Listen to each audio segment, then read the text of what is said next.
Compartir con ustedes una sensación. Yo tengo la sensación de que estamos viviendo en el reino del revés. ¿Por qué digo esto?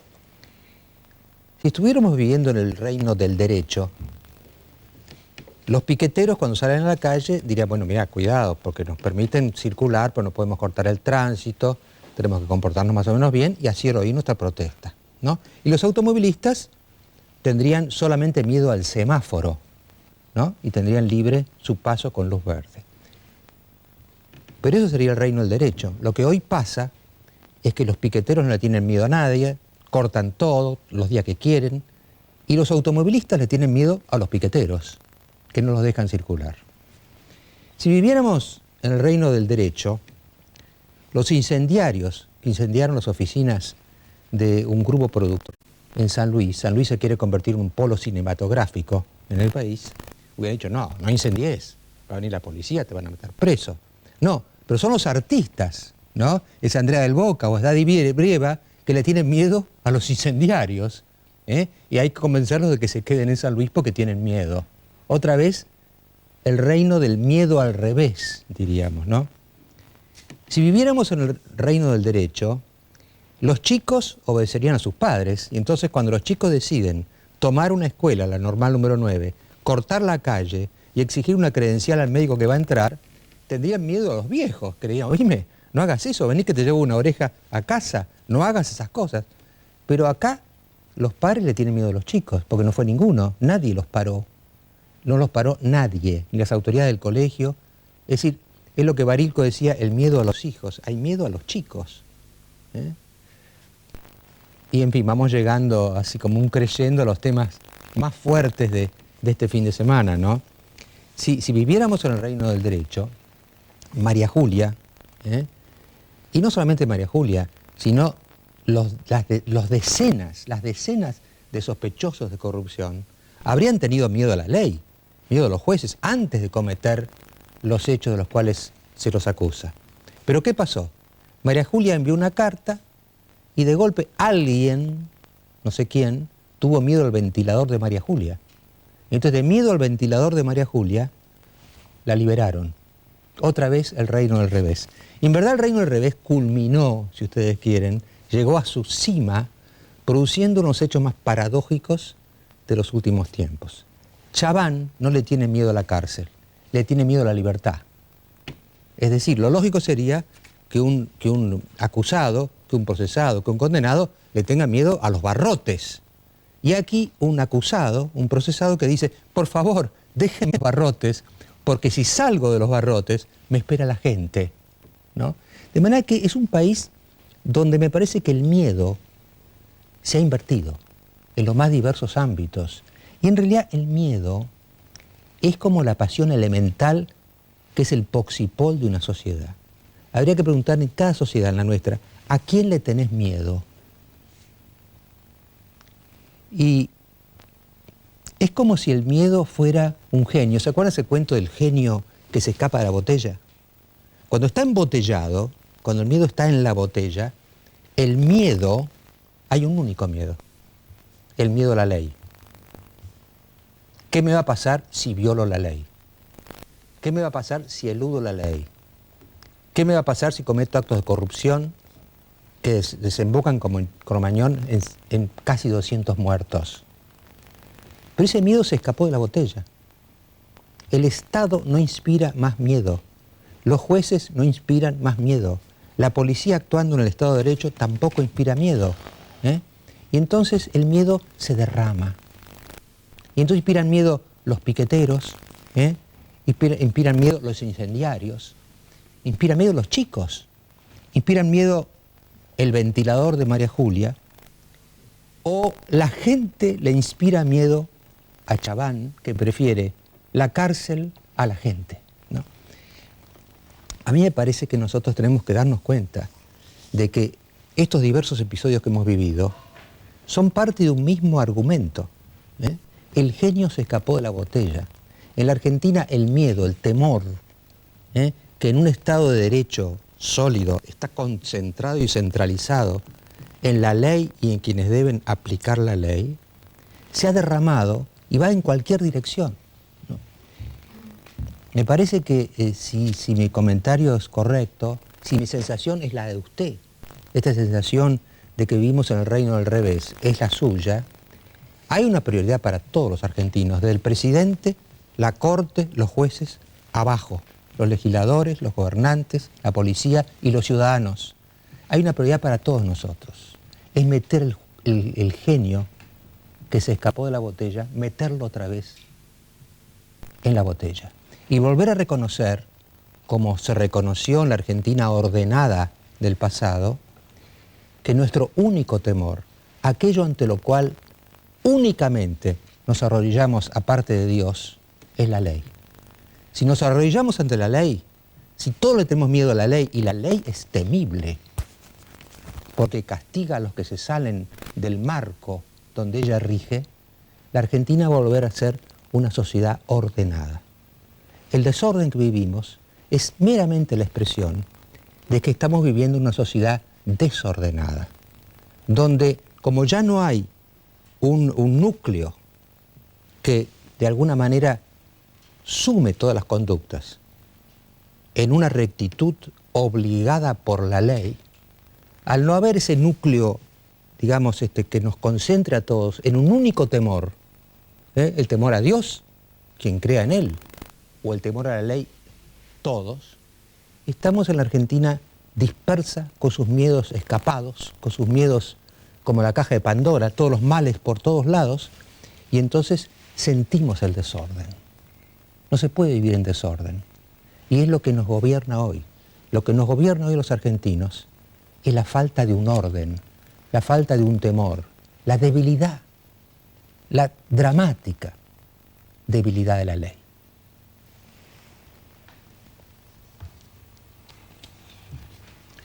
Bueno, como siempre, les damos el mail, creo que va a estar ahí en la pantalla si no me equivoco.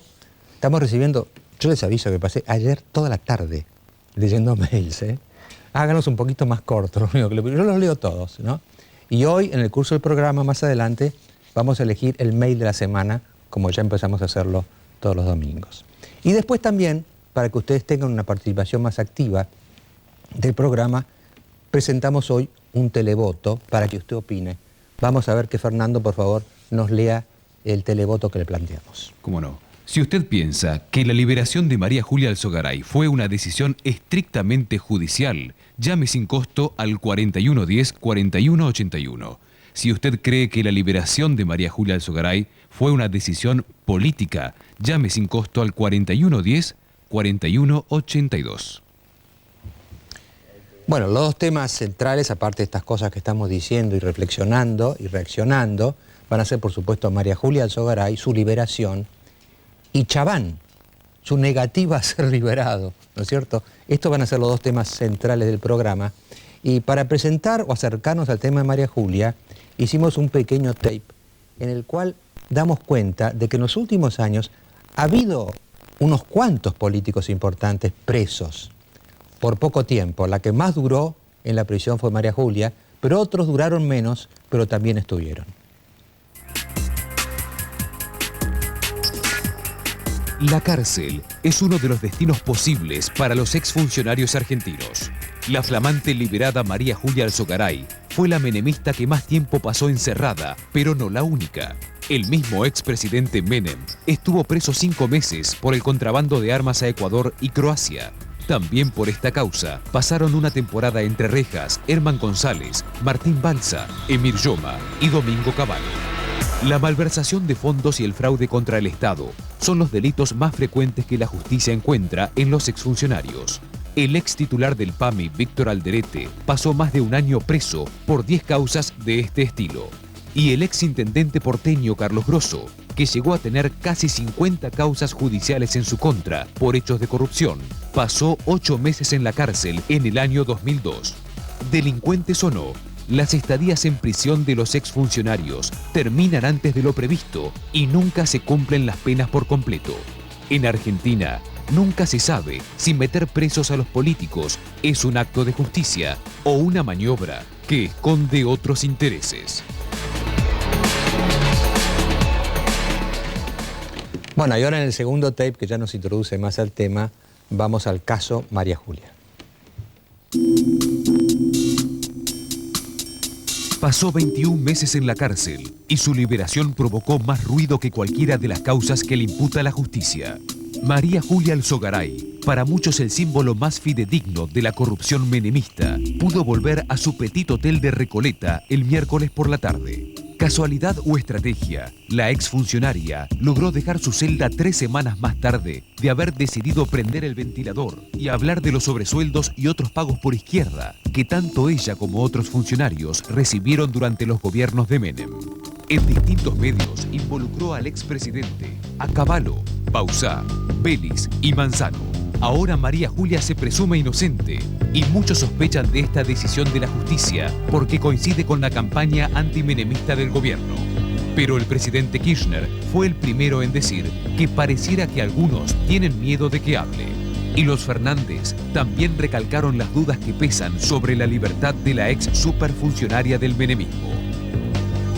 De golpe y porrazo se toma una acción que la libera de ese tipo de posibilidades, queda un perverso tufillo a impunidad que no se lo puede sacar de encima. Algo extraño está sucediendo. Siempre queda esa sensación espantosa de que en la Argentina impera cierto sistema de impunidad que a uno lo desgasta. La polémica se disparó para todos lados y fue el hijo de María Julia quien respondió a estas críticas. Me asusta el hecho de que el presidente de nuestra nación pueda opinar así sobre el Poder Judicial.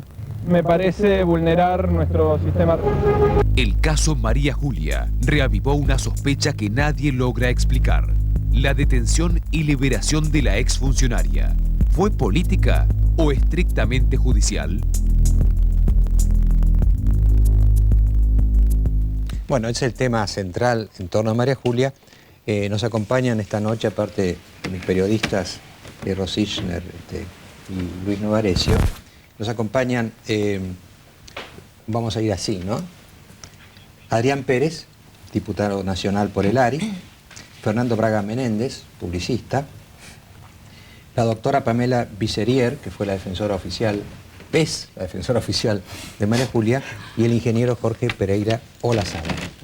Les agradezco que hayan venido, vamos a discutir con ustedes, y les voy a presentar ahora el último colita de tape. Hay una frase de María Julia en su carta a la Nación de fines de abril, donde los mal pensados piensan que empezó a prenderse el ventilador. Estos son los mal pensados, ¿no? Porque se fundan en este pasaje, breve pasaje de la carta de María Julia a la Nación del 23 de abril. Carta de María Julia Alzogaray al diario La Nación, publicada el 23 de abril de 2005. El hecho de que 3 funcionarios del gobierno del doctor Menem hayan mentido bajo juramento, negando esos hechos, y que el propio expresidente de la Nación tenga una actitud titubeante y contradictoria en sus declaraciones al respecto, sumada a la oportuna desaparición por razones de salud del doctor Bauzá, no cambia la verdad de los hechos. Bueno, esta es la puntita para empezar a discutir. Yo voy a preguntar a Adrián Pérez, diputado nacional del ARI, que ¿la primera vez que viene? Sí. La primera vez, bueno. No será la última, espero. ¿Usted de los mal pensados o de los bien pensados? Yo soy de los que piensa que esto tiene absoluta relación con los dichos de María Julia, ¿no? Claramente. Debo decir, a partir de las declaraciones públicas de María Julia, que involucran claramente a todos los funcionarios del menemismo, ministros, secretarios y demás, pero que golpea también, hay que decirlo, golpea sobre el actual gobierno nacional porque muestra que hay una continuidad de muchos dirigentes que de aquel entonces que hoy forman parte de este gobierno en lugares claves y centrales, como el caso de Martín Redrado, como el caso de Felipe Solá. A partir de sus declaraciones y de su amenaza de seguir hablando es que viene, digamos, la excarcelación.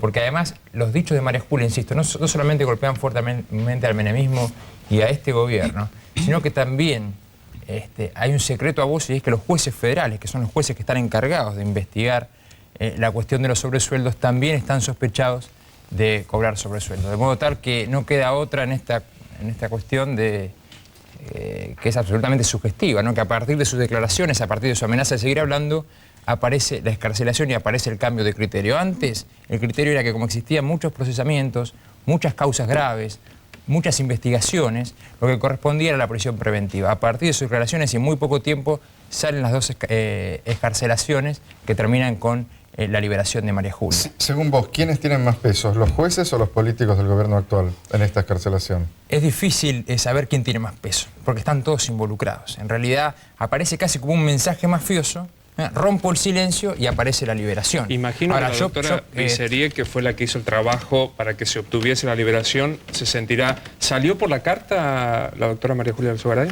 la ingeniera? No.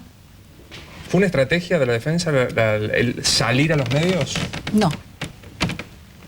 ¿Por qué ¿Quiere salió? que se lo explique mejor?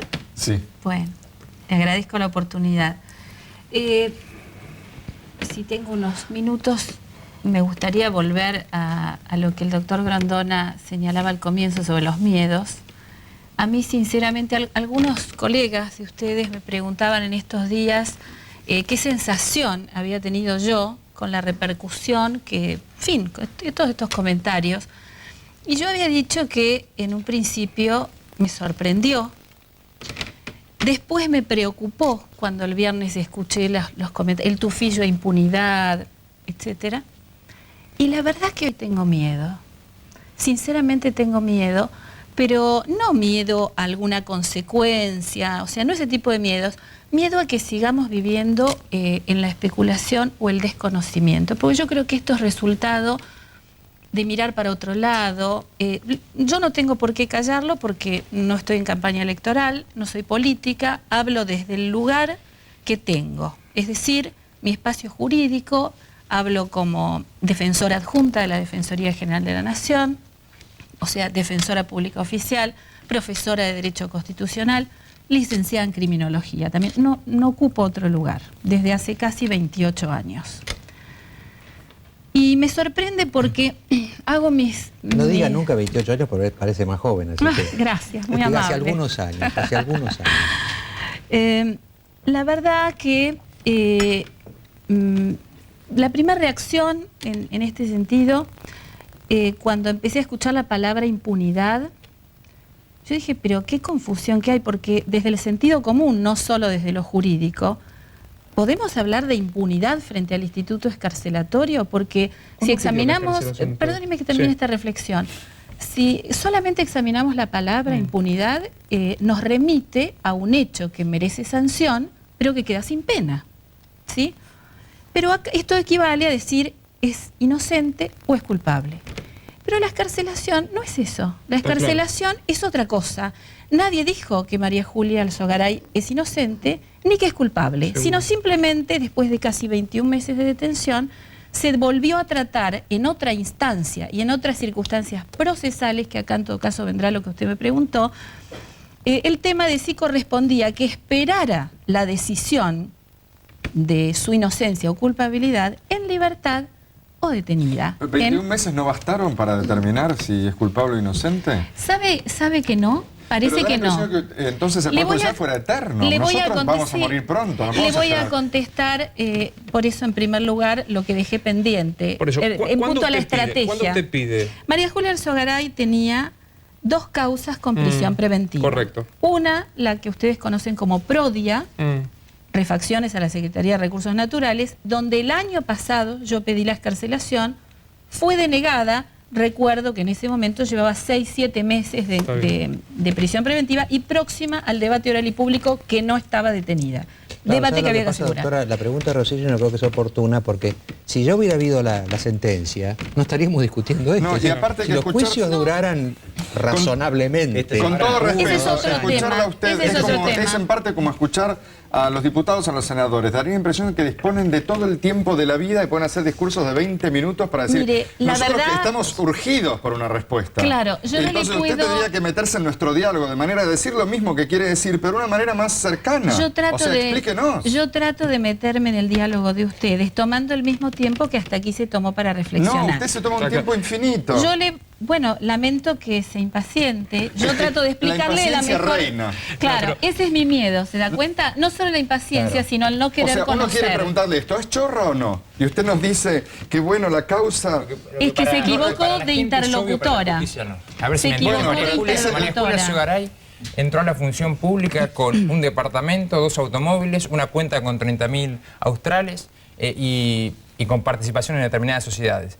Se va de la función pública con un piso en Estados Unidos, 2 autos importados, 2 oficinas en Capital, 3 inmuebles, aparte, $1 millón en una cuenta bancaria. Aparte, digo, entonces la verdad que lo que para la gente es obvio, claro. Para la justicia parece que no hay probanzas suficientes. Además se inscribe, lo que dice, él tiene absolutamente razón, dice, ¿qué es lo que pasa con la justicia? Porque la verdad es que vivimos una década de impunidad y de saqueo absoluta. Y vivimos causas absolutamente resonantes. Digo, ¿qué pasó con el contrabando de armas a Croacia y Ecuador? Que no hay condena para Menem ni para Armas González. ¿Qué pasa? No, pero digo, entonces se inscriben eso y es claro lo que dice. No, yo te quería decir esto. Además, entró en la función pública diciendo que era un Estado elefantiásico que gastaba mucho. Con esos sobresueldos es un Estado que gasta muchísimo. Yo no entiendo, no me cierra que gente que decía que el Estado era derrochón, etcétera, haya tenido esos sobresueldos a escondidas, a hurtadillas. Es una vergüenza realmente. Cuando estaban echando a gente que había trabajado durante años en obras sanitarias, en gas del Estado, en YPF, señores y familias que quedaron todos en la calle, con $40.000 mensuales, como admite ya que cobraba, son 10 años de sueldo de uno de esos señores.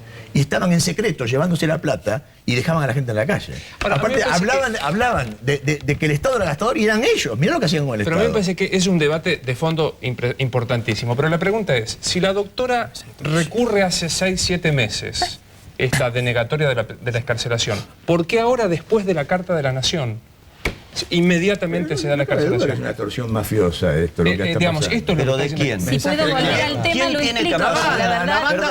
La banda, se están arrancando los ojos, la banda. Perdón, Fernando, sí. pero ¿quién tiene capacidad? No. La banda, ellos como ustedes. Perdón, Jorge. Ordenemos un poquito para conducir lo que dice Jorge. Partamos de la hipótesis, por supuesto la doctora no comparte, de que ha habido algún tipo de extorsión. Partamos de la hipótesis. Correcto. Jorge, vos lo que preguntás es... ¿Quién tiene capacidad de extorsión acá? Porque acá el señor, con mucha impunidad, a la izquierda habla con impunidad. Después me vas a explicar de qué vive Lilita Carrió, si no te importa, porque yo no sé de qué vive. Es elegante, te aviso.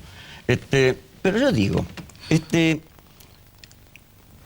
estamos hablando de que habría habido un golpe duro a la subjetividad de la libertad y también de por qué estuvo en prisión, ¿verdad? Es decir, fue condenada antes, fue retenida en prisión 21 meses y ahora tampoco sabemos bien por qué se la sacó. Ahora yo me pregunto, ¿quién tiene capacidad de presión? ¿Vos me ves a mí teniendo capacidad de presión? ¿La ves a la doctora? Incluso a ellos, ¿los ves con capacidad de presión? Pero usted acaba de decir algo que me impresiona. No sabemos bien por qué se la sacó. ¿Usted tampoco está convencido? Pero, no, yo no sé por qué se la sacó. Es decir, yo quiero que se me explique legalmente qué pasó. O sea, que no le conforma que ahora sí es excarcelable. No, yo quiero una sentencia. Hay una sentencia. Yo quiero que hable la justicia. Yo quiero vivir un sistema judicial independiente que diga si hubo enriquecimiento ilícito o no y de qué manera. No que entre a la cárcel por suposición de fuga o presunción de fuga, lo cual me parece grotesco porque lo único que dijo es querer presentarse siempre a la justicia. Chaván no se presentó y resulta que también lo liberan por lo mismo. Pues perdón, Chaván huyó, ¿verdad? Estuvo huido un tiempo, ¿verdad? Lo largan por lo mismo, con lo cual parece que no es el mismo criterio para Chaván que para María Julia. Y después estamos hablando de manto negro de por qué se fue. ¿Porque escribió una carta se fue? ¿O porque alguien quiere que se vaya? Me encantaría saber por qué, pero seguro que yo no estoy en el gobierno. Ahora, he escuchado a 2 ministros, Fernández, mellizos, que les encanta, como que están en la platea. Es maravilloso. Ellos se sientan y dicen, che, hay tufillo de impunidad. No me digas. Ministro del Interior, del que depende, por ejemplo, la policía, los servicios de información, nada menos y nada más. Donde está la plata negra, entre otras cosas. Los fondos negros siguen en vigencia, Mariano. Siguen en vigencia desde Alfonsín, no hablamos nunca de Alfonsín, desde Menem, no hablamos nunca de la Rúa, no hablamos nunca de Duhalde, no hablamos nunca de Kirchner. Los mismos fondos. los mismos fondos, las mismas leyes. Y ahora resulta que el tufillo... Usted está enchastrando a todo el mundo así, a rolete. No, la ley. Realmente, no te cambia mucho de tema, señor. Está haciendo una descripción sencilla y bastante realista, ¿no? Es el mismo peronismo con una intersección radical, o sea, tampoco... Dos radicalismos diferentes, con las mismas leyes. Ponta Cuarto, no sé quién era, pero denunció algo en el Senado. Entonces, sincerémonos, porque acá parece que hay un solo culpable de corrupción entre 23 años de democracia. No. Sinceremos las cosas. Acá hay corruptos en todos los gobiernos. Yo quiero sacar la paja del trigo. Hay corruptos y hay no corruptos en los gobiernos. Y no generalicemos como se generalizó con los militares. Hubo jefes de Estado Mayor profesionales, otros que se acercaron a determinadas cosas y otras que bajaron cuadritos de un colegio militar, vaya a saber uno por qué. Todo esto no es igual en la Biblia del Calefón. Mariano, me niego a que sea la Biblia del Calefón igual. ¿Por qué bajaron los cuadritos? Porque el resto de los generales, que decían que por obediencia de vida habían matado argentinos, habían matado gente, el resto de los generales no hubo obediencia de vida para ir y bajar el cuadrito. Ahí no querían. No, yo no lo bajo el cuadro. No lo bajo el cuadro. Cuando había que ir a matar, hubo obediencia de vida, vamos a matar. Ahora, y ahí no. Fernando, para mantenernos dentro del tema, sí. ¿no? Sí, yo no me fui del tema. Sí, para mantenernos dentro del tema. Digamos, hay un tufillo de que algo pasó. Extorsión mafiosa. Ahora, el tema es quién. Es la banda que hizo trizas este país, que son todos los que nombró María Julia Alzogaray y que tiene más para nombrar y que está amenazando, evidentemente.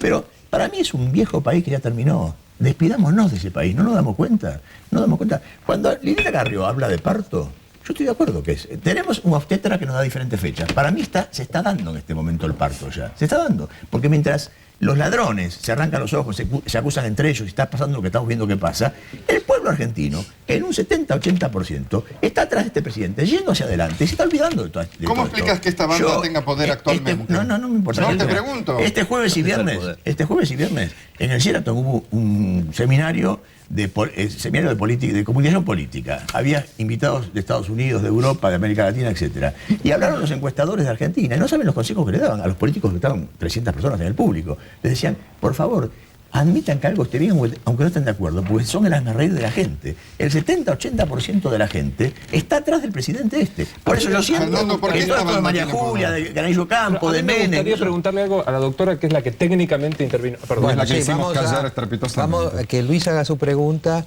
vamos al auspicio y seguimos con esta mesa que está como precalentándose, diría. Sigo con su razonamiento, doctora. La estrategia de la defensa no fue salir a los medios, ni La Carta, ni Noticias, ni Clarín. No. No diga, porque entonces no puedo los ¿qué te va a auspicios. decir? Sí. Vamos a los auspicios.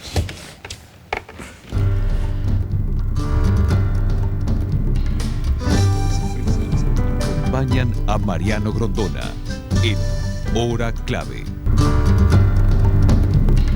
Bueno, Luis Novarecio le había dejado a la doctora Vicerier,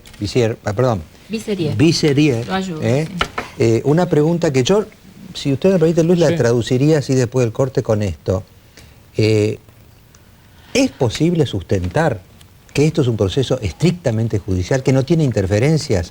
Sé, por otra fuente, que usted es defensora adjunta, ¿no es cierto? De la Defensoría General, del sí. Estado. Porque que su titular, ¿no? Que el defensor general está por renunciar o está renunciando. Quiere decir que también ustedes están sintiendo como una presión de la sociedad que les dice esto está lleno de política y ustedes hacen como si estuvieran en una torre de marfil. ¿Ustedes se sienten en una torre de marfil? No, mire, yo la verdad que me siento extraña conociendo cómo decidí hacer el planteo procesal, cómo tramitaron las cosas. La verdad que me siento extraña en una conversación de este tenor porque nunca imaginé que iba... ¿Y no fue el error no imaginar? Porque realmente la sociedad... Lo hubiera presentado igual. La verdad que lo hubiera presentado igual, como hago en todos los casos y sin ninguna diferencia. Pero me gustaría volver, si es que tengo unos minutos. Sí, lo que le di Rosich tiene. Seguramente. No me dio el cronómetro nada más. Poquito, pero bueno, poquito. Acá todo es poquito. Yo lo intentaré, pero bueno, ustedes se lo pierden si no quieren que termine. El tema es que la causa esta, yo decía, el año pasado dijeron que no, llevaba 5 meses detenida, o 6, incidente de excarcelación en la Corte, actualmente en recurso de queja. La otra prisión preventiva, Plan Nacional del Fuego, estaba en etapa de instrucción. Ya transcurrieron casi 21 meses, el solo transcurso del tiempo hace que esto torne, uno pueda plantear que la prisión preventiva se está convirtiendo en una suerte de pena anticipada. Nuestros pactos, desde la Constitución, hablan de un límite de 2 años. 2 años que además se iban a cumplir en agosto y que ya sabíamos que en agosto no iba a tener sentencia, o sea, ¿para qué íbamos a estar esperando los 2 años? Ahora bien, si yo esto ya lo replanteaba antes, inclusive ahora, en el doctora, tiempo de ¿cuándo agonía... va a haber sentencia? Diga usted... No, justicia... Mire, yo algo voy a coincidir con todos ustedes. Justicia lenta, justicia que llega tarde no es justicia. Pero hay que diferenciar bastante bien, inclusive, por eso mismo, las expectativas sociales y la impresión colectiva que se genera con prolongadas privaciones de libertad, que son penas. Son realmente penas anticipadas, sea para ella o sea para quien fuere, que es otro tema. Un proceso principal a lo mejor dura 10 años, que es un desgaste y una vergüenza, pero un incidente de excarcelación tramita en 24 horas, sea de María Julia Alzogaray o sea de quien fuere, porque si no le cuesta el cargo a los jueces. Entonces no sorprende la velocidad, porque habeas corpus y excarcelaciones se resuelven inmediatamente. Ahora, si me permiten, quiero volver al otro tema del Plan Nacional del Fuego, porque es el punto que nos distancia de la nota de la Nación a la que ustedes están refiriendo. Si yo decía, replanteaba la excarcelación en instancia de tribunal oral, evidentemente, aunque lo obtuviera, no salía en libertad, porque seguía detenida en instrucción donde ya le habían confirmado la prisión preventiva. Por lo tanto, la única utilidad de la defensa técnica para hacer un replanteo útil era esperar que esa causa arribara a la instancia de tribunal oral y hacer un pronunciamiento conjunto. ¿Para qué? Para evitar decisiones escandalosas y contradictorias. Recién Fernando Braga, que no sé si pudo oírse porque yo lo escucho atentamente a él, ustedes quizás no lo escucharon atentamente, él dijo por ahí así rápido, encima la defendieron con recursos del Estado. Sí, una buena abogada del Estado. Siendo que ellos siempre pensaban que el Estado era ineficiente, que no servía para nada, y ahora recurren a una abogada del Estado. Otra cosa que caracteriza a esta familia de siempre, y a ese grupo social de siempre, es que el hijo ha puesto en duda las virtudes republicanas del presidente de la Nación. Pero es un caradurismo eso, es un insolente ese muchacho. Con un abuelo golpista de toda la vida y con la historia que tiene, puso en duda ayer o antes de ayer, esta gente es incorregible realmente. Es que el presidente de la Nación, tengo mucho miedo que no sea republicano porque no sé qué dijo, qué opinó el presidente. Es una cosa... Y yo les repito, señores, no nos divorciemos de la realidad, no nos estamos dando cuenta que el pueblo argentino está yendo para un lado, pero la mayoría grande, gruesa, todo el pueblo, y este mundillo en el que vivimos se está muriendo, se está quedando, y María Julia Alzogaray y toda esa banda de ladrones se están terminando. Te falta explicar por qué esa banda, según vos, tiene poder hoy como para excarcelar. Menos mal que él dijo que otros se ensuciaban, ¿eh? La verdad que no te privás de nada, Fernando. Tanto como vos. A mí no me contestás y ya te hice 3 veces la pregunta. Menos mal que usaste ese término vos, no yo. Es que es verdad eso. No, pero seamos claros. Es verdad eso. El que está insultando somos. No. Yo pregunté. Ese muchacho tiene una madre presidiaria, querido, que sale en la tapa de los diarios. Yo pregunté a mí no me gustaría si los otros presidentes usaron los mismos fondos secretos. Y vos me dijiste que ensuciaba a la gente. Hice una pregunta. Vos estás juzgando a la gente. Sé más cuidadoso con $8 millones. Sé más cuidadoso con juzgar a la gente. Yo respeto a la gente. Eso no sé si está en la discusión, y es cierto. A ver, ¿cuál es la implicancia para este gobierno? No solamente que tiene funcionarios de aquella década y que están nombrados por María Julia con causas abiertas, como es el caso de Redrado, sino que también y otros más. Sí, sino que el problema también es que este gobierno en el año 2003 emitió decretos reservados para incrementar los fondos reservados.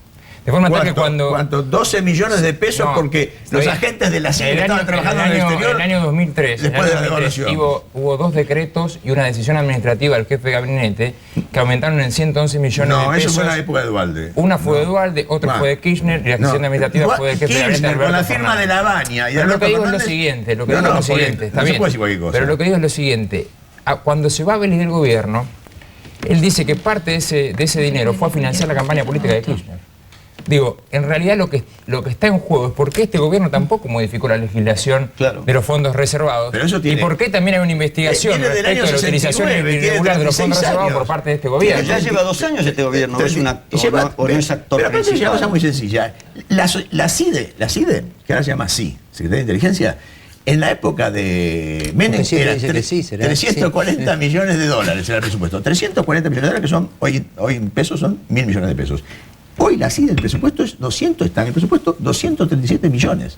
Y hay una comisión bicameral por esa ley 25, por la concebida, por la cual tiene que ir regularmente la CIDE a esa comisión, tiene 7 diputados y 7 senadores, a explicar en qué se gastó la plata. 237 millones contra 1.000 millones que tenía el gobierno. Ahora, cuando estaba María Julia Alzogaray. Por eso hacía falta para los sobresueldos. ¿No? Y seguimos discutiendo de que el poncho no aparece. El poncho es quién, si hubo presión, ¿quién la hizo, María? ¿Quiénes la hicieron? Yo creo que esta pregunta... Para mí son los amigos de los jueces que instalaron en su momento. Es muy difícil. ¿Pero por qué tienen poder actualmente? Son jueces. Tenemos la corte más garantista que este gobierno. Tienen plata. ¿Pero quién es Argibay? ¿Quién la nombró Argibay? ¿Quién nombró a Zaffaroni? Pero eso es una corte suprema de lujo, señor. Que nada que ver con Nazareno y todo eso. Es una corte suprema de lujo para esa nueva Argentina que están haciendo. Es esta justicia la que estábamos sospechando. ¿Cuándo fue la carta del correo no entiendo bien. 23 de abril. ¿Pero cuándo la liberaron a María Julia Alzogaray? El 5 de mayo subió la causa Plan Nacional del Fuego. La verdad que mis articulaciones procesales, perdónenme que irrumpa en el diálogo,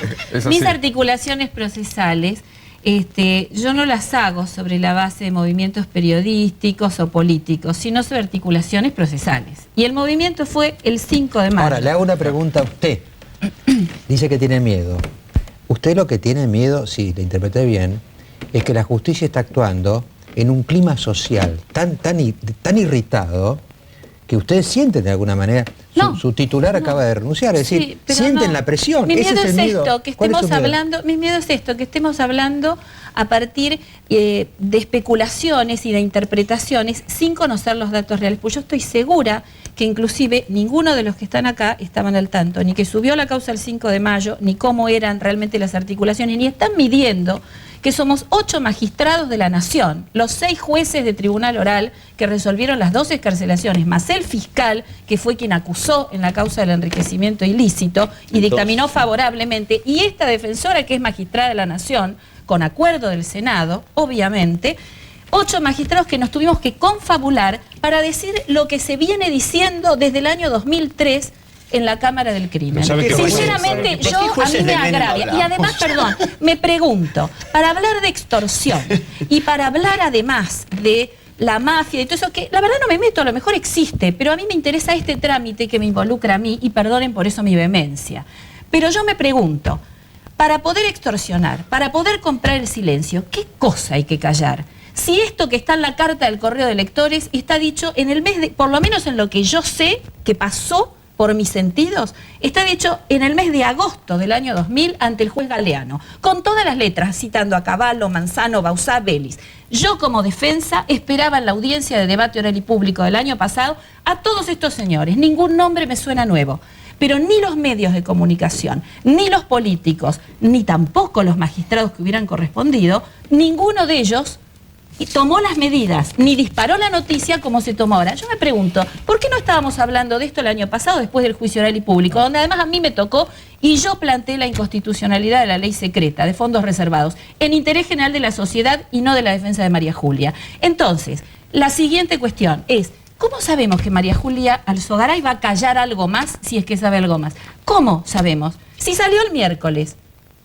Todavía no ha sido citada. Entonces, ¿sobre qué estamos hablando? ¿Pompas de jabón? Los jueces que usted señala que tienen tanta probidad y demás en la investigación. Digo, si usted misma está reconociendo que hay jueces que tienen la causa desde el año 2000, con declaraciones que María Julia hizo en esa causa, y las acciones se empiezan a tomar ahora. La verdad que todos vemos la citación a Cavallo, la nueva citación a Camilión, etcétera. La verdad es que aparece todo un estadio nuevo a partir de declaraciones públicas, con declaraciones que estaban en la causa del año 2000, lo cual demuestra la absoluta complicidad e inacción del Poder Judicial. Con lo cual, en realidad, lo que estamos poniendo en evidencia es que hay un Poder Judicial absolutamente complaciente con el Poder Político que nunca investigó. Del juez Galeano. Lo que usted está diciendo es cierto. Esas declaraciones estaban en el año 2000 y recién ahora, a partir de que son públicas, empiezan movimientos. Ahora, empezaron movimientos para el Poder Judicial, empezaron movimientos para los actores políticos, y los movimientos que comenzaron a transitar fueron los que tuvieron una incidencia decisiva en la liberación de María Julia. Coincido con Pérez. Estamos plenamente de acuerdo. Por eso el juez Galeano, que hizo todo lo que hizo, sí, perdóneme, en la AMIA, todo lo que hizo el juez Galeano, y que ahora lo estamos viendo reflejado en el Consejo de la Magistratura con la AMIA, acá lo podemos ver. Yo misma presenté en el Consejo de la Magistratura, en pleno juicio oral y público, una denuncia contra el juez Galeano. Pero a ver, por esta no es misma el juez razón. Galeano, son los jueces federales, porque María Julia Alzogaray tiene 15 causas abiertas, tienen toda la justicia, ante toda la justicia federal. Perdóneme, yo estoy hablando de los sobresueldos. Tiene 5 procesamientos, tiene un condena con diputado, yo estoy hablando de los sobresueldos. Federal, la verdad. ¿Usted de qué está hablando? Yo estoy hablando de todas las causas que tiene Yo María estoy hablando Julia de los sobresueldos, por eso no nos entendemos. Porque usted primero me dice de la probidad de los jueces y después pone en evidencia que en realidad los jueces no son probos. Perdón, y que los jueces que están investigando no investigaron. Y que los jueces que ahora liberan a María Julia Alzogaray son los mismos que están... Pero vos estás hablando de los jueces actuales. De los jueces federales actuales. De los jueces federales actuales que son los mismos que actuaron durante la década del 90. Designados en la década del 90 y que cubrieron impunidad en la década del 90. Y que son los que tienen la causa ahora por los sobresueldos. No solamente Suprema, garantista, reformada. No va a dejar hablar. Bueno, yo no estoy hablando de los jueces diputados. Pero el que no va a dejar hablar soy yo. Estoy hablando de los 8 magistrados que están realmente difamando y calumniando. Voy a hacerle una pregunta que no puedo frenar, pero lo que tengo acá. Ahora que Menéndez me surgen tantas preguntas. Sonamos. Voy a hacer una pequeña corta, y después le voy a pedir a cada uno, para que coordinemos un poco, que resuma en un minuto su posición sobre la pregunta. La pregunta es, ¿la carta de María Julia precipitó su libertad? Y si precipitó su libertad, ¿quiénes se sintieron presionados para liberarla? Esa sería la pregunta que le hago a todos. Ahora, a Fernando le hago una pregunta extra primero, cortita, ¿no? A mí me pareció, honestamente, contradictorio lo que ha hecho el presidente Aníbal Fernández y demás, de criticar públicamente las decisiones de los jueces, tanto en el caso Chaván como en el caso Alzogaray, que ellos han nombrado, porque en definitiva la Corte Suprema, todo el garantismo, todo que se hagan libres los pajaritos, viene por jueces que nombraron los mismos que los critican. Entonces, ¿te parece a vos que no es contradictorio criticar a los que nombraste? Mira, vuelvo un segundito al seminario del otro día. Justamente todos los que participaban, duró 2 días, decían que este presidente es un presidente diferente realmente distinto, y que hace planteos desde otros ángulos distintos, ¿no? Y por ejemplo, me traje porque era interesante. Cuando ustedes dicen que es confrontativo, decía un investigador de mercado de los que estaban ahí, ¿no?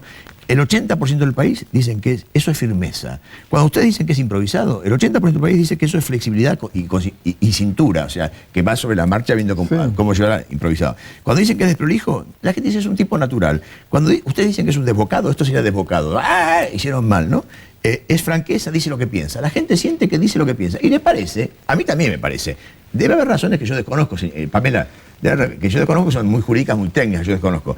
Pero él dice, me parece que hay muchos que quisieron que la suelten para que se calle, ¿no? Habrá razones técnicas que yo desconozco. Bueno, entonces vamos al minuto final de cada uno. ¿La soltaron para que se calle? Y en todo caso, ¿quiénes fueron que presionaron para que la soltara? ¿O no es así? Vamos, ¿cómo se rondamos? Vamos a empezar con Pérez. Sí. Yo le tengo la misma teoría, digo que a partir de las declaraciones viene la liberación, y que las declaraciones involucran a funcionarios de la década del 90, a funcionarios del gobierno actual y a los jueces federales.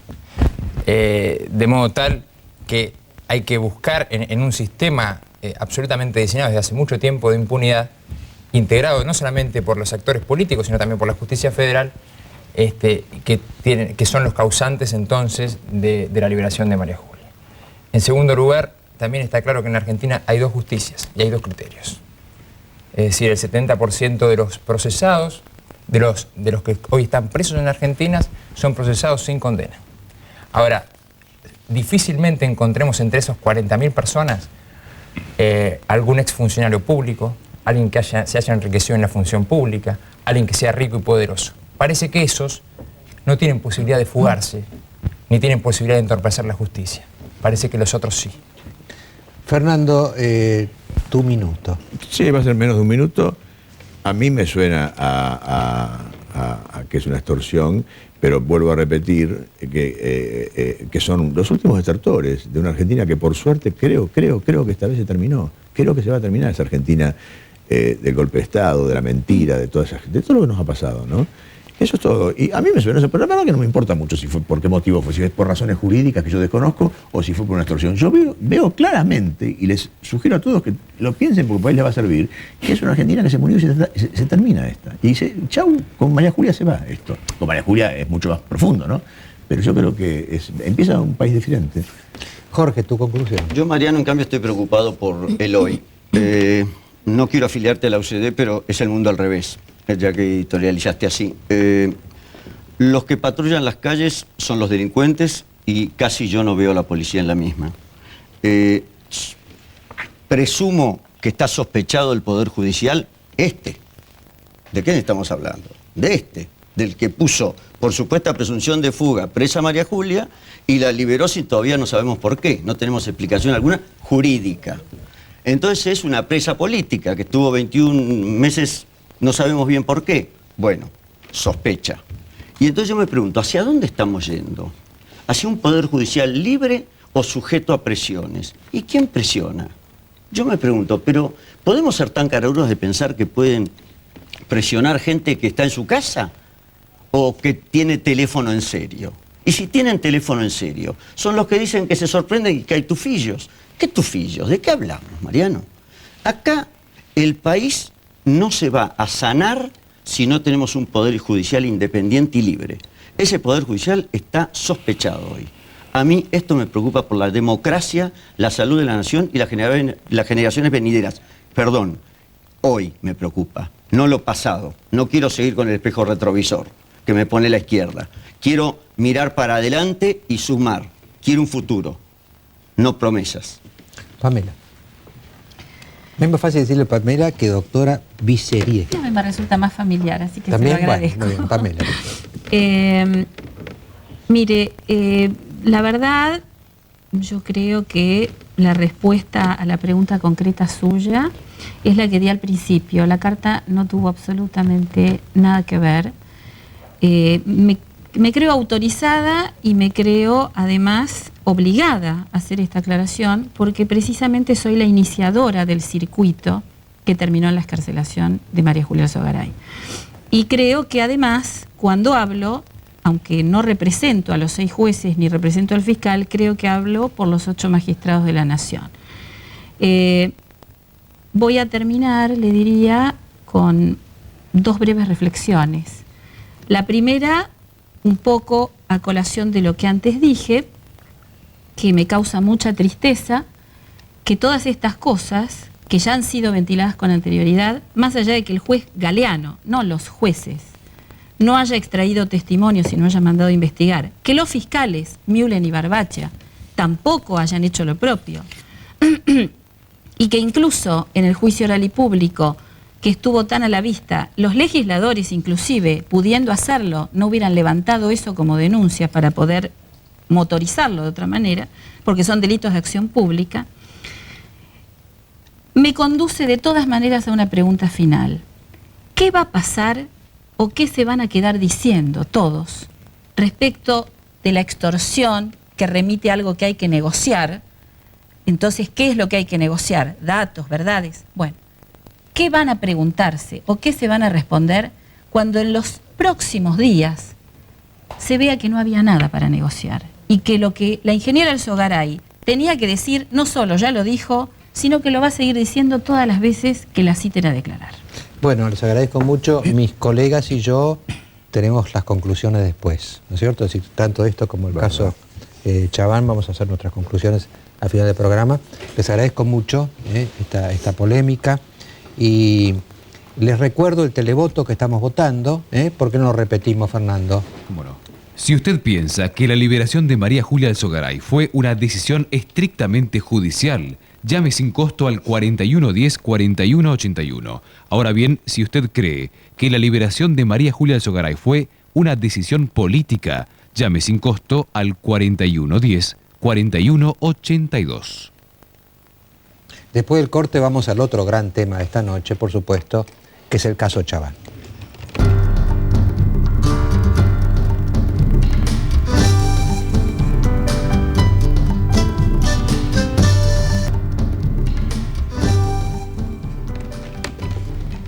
Bueno, el otro tema que me parece que tiene características diferentes es la libertad o no libertad de Omar Chaván.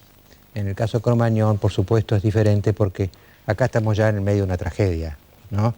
Lo de María Julia es un tema político importante, pero permite cierta liviandad en las expresiones, digamos, ¿no? En cambio, acá estamos en el tema de la excarcelación de la persona que mucha gente, entre ellos por supuesto los padres de las víctimas, consideran como, no el único, pero el principal responsable de la tragedia de fines del año pasado. Así que vamos a presentar primero un pequeño recordatorio del caso Chabán. Nadie puede salir del estupor. La justicia decidió que Chabán quede libre bajo el pago de una fianza de 500.000 pesos y la promesa de no irse del país. La Cámara de Apelaciones en lo Criminal fue la que concedió la excarcelación al dueño de Cromañón, quien sigue procesado por el delito de homicidio con dolo eventual y por el supuesto pago de coimas a funcionarios. Los familiares de las víctimas reaccionaron de inmediato y hubo disturbios. ¡La puta madre que nos parió!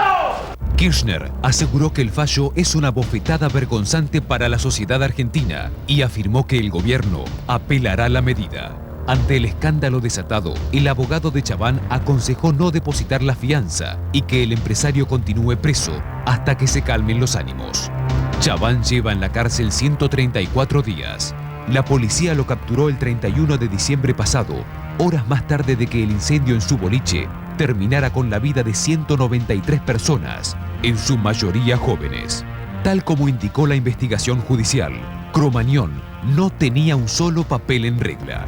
Chabán no es el único imputado, pero sí es la cara del delito, y los padres de las víctimas se niegan a verlo en libertad.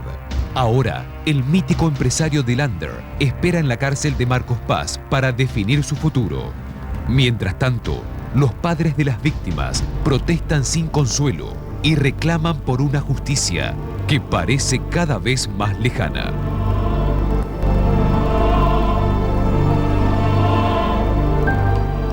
Ustedes saben que las protestas de los padres dieron lugar a disturbios bastante graves que vamos a reseñar muy brevemente ahora.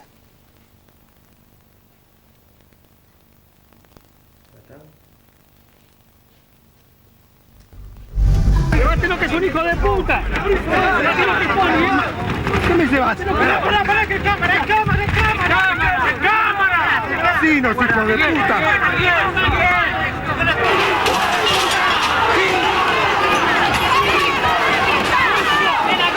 ¡Vas a lograr, ¡pará!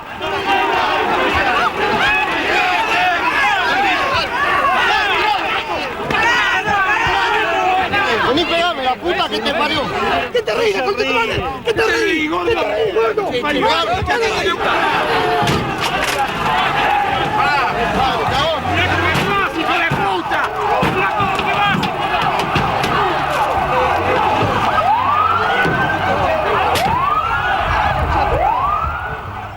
Bueno, yo agradezco mucho que estén acá en Ricardo Righi, padre de Emiliano, una de las víctimas de la tragedia. Le agradezco también a José Antonio Iglesias, abogado y también padre de Pedro, otro de los muertos en la tragedia. Le agradezco a María Cristina Quevedo, que está acá conmigo, madre de Jacqueline. Y está Florentina López Alfonso, que estuvo en la tragedia y gracias a Dios es una de las sobrevivientes de la tragedia, ¿no? También va a estar con nosotros el doctor Mariano Cunio Libarona, que da una visión jurídica, se puede hablar así, del tema Chabán.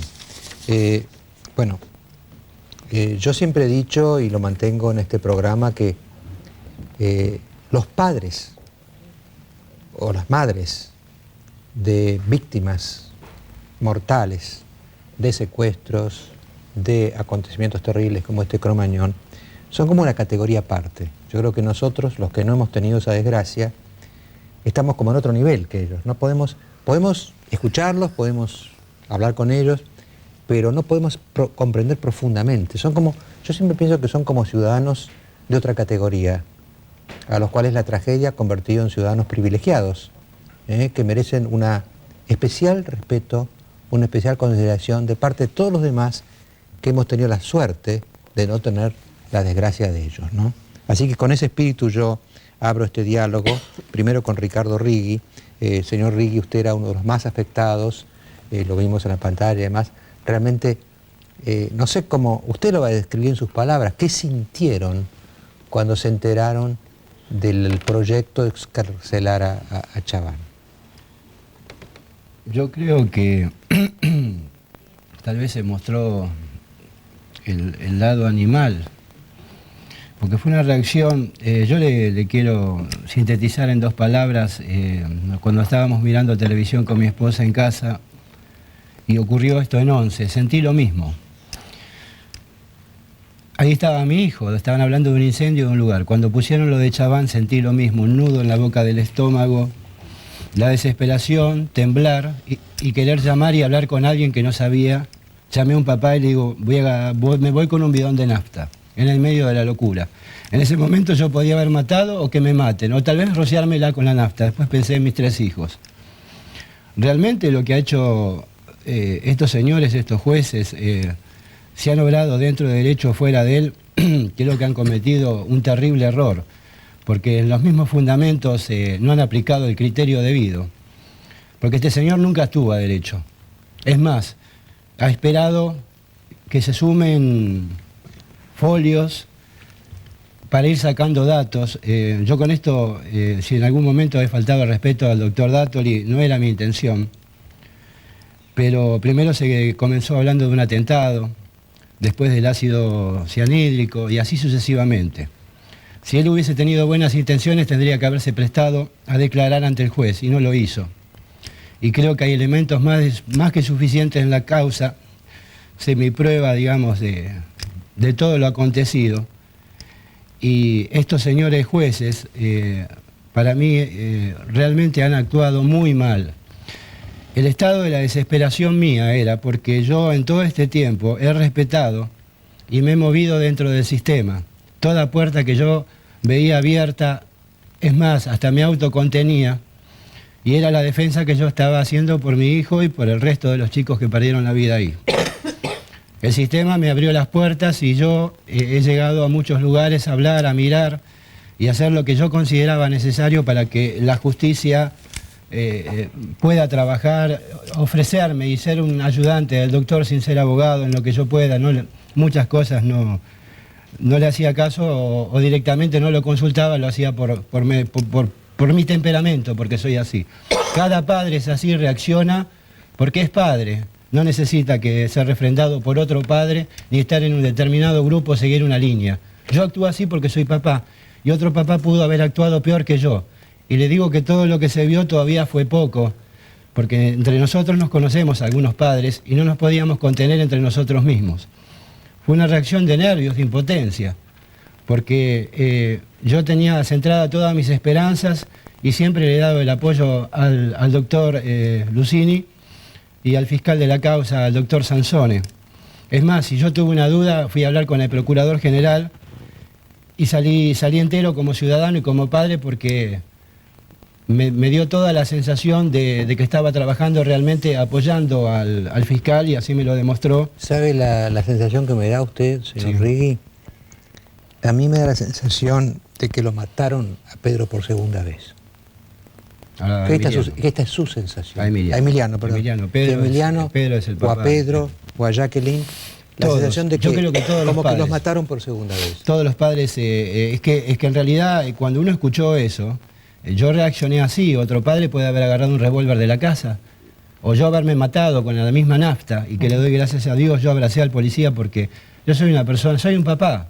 Yo no soy de hacer daño a los demás. Pero mataron a mi hijo y la única persona que está detenida, los jueces de garantía, yo les quisiera preguntar qué garantía tuvieron los chicos ahí. Hay 193 chicos que están enterrados. Si los jueces realmente han hecho una evaluación profunda del tema antes de dar esta excarcelación. A mí me gustaría preguntarle... Pero hay un antes y un después de todo esto, porque el antes tiene que ver con lo político, y lo político está mezclado con toda esta porquería. Acá en la misma legislatura, muchos de los legisladores no han hecho lo que tenían que hacer, que era actuar como fiscal, y no lo han hecho. No lo han hecho, y yo lo he denunciado. Porque estos señores, si actuaban como correspondían, se tendrían que haber puesto al lado de la justicia y brindar toda la información. Y esto hubiese parado aún más todo este desastre. ¿Qué pasó? A mí me gustaría preguntarle a la señora María Cristina, ahora se sabe que Chabán no va a salir de motu propio, es decir, no va a pagar la fianza. ¿Le provoca alguna reacción esto? ¿Cree que lo hace por miedo, por contemplación a ustedes? Mire, yo realmente no creo. Ya no creo en nada. Yo no creo que no vaya a salir. Yo no creo. Yo estoy esperando que llegue mañana. Quizás esta noche no duerman toda la noche y no me interesa porque, bueno, muchas noches no duermo. Yo creo que más allá de las declaraciones de Dáttoli, más allá de la fianza y de lo que digan,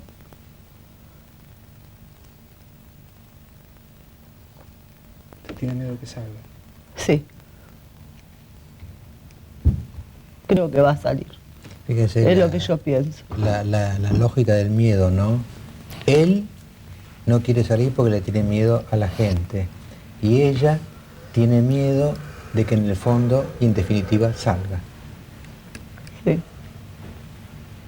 Yo tengo miedo que salga porque el asesino de mi hija es Chabán y de 193 chicos más. Pero yo vengo con una experiencia de otro hijo asesinado hace 2 años, de 14 años, y el asesino está libre. ¿Usted tiene un segundo chico? Claro, un hijo mío de 14 años, lo asesinan hace 2 años y medio, el 24 de octubre del 2002, hijo de puntero político de Avellaneda, y está en libertad. Yo el martes me reuní con el gobernador Solá,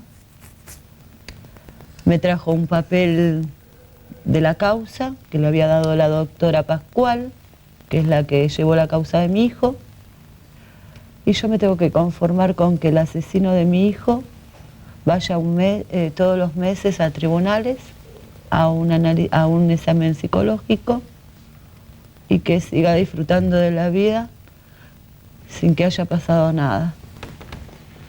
Doctor, entonces con esa experiencia ya no creo más que no va a salir Chabán. No lo puedo creer. Doctor Iglesias, ¿usted comparte este miedo de María Cristina?